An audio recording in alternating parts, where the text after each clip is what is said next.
Hello বন্ধুরা, গরিব ছেলের গার্ডেনে সবাইকে স্বাগত।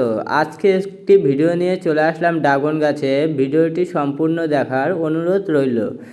দেখো, তোমরা আমার কাছে যেই ড্রাগন ফলের গাছগুলো দেখতে পাচ্ছ সেগুলো হলো ছোট গ্যাপটিংয়ের চারা।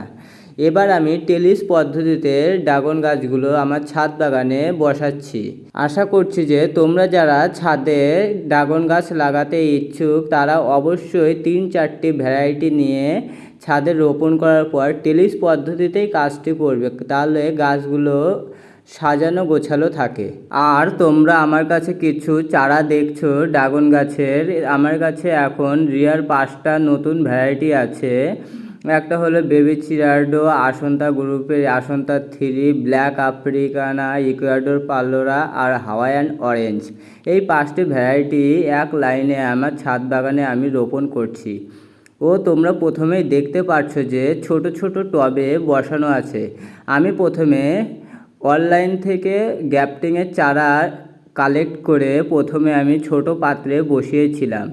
আর বসানোর 2 মাস পর গাছগুলো দেখো কত সুন্দর বড় হওয়া স্টার্ট হয়ে গেছে। তো টবের থেকে অতিরিক্ত বড়ই হয়ে গেছে জন্য এখন আমাদের বড় পাত্রে বসিয়ে দিতে হবে। তাই আমি আজকে টবের মাটিগুলো রেডি করে নিলাম। এখন গরমের সিজন, তার জন্য বেশি খাবার দেওয়া যাবে না।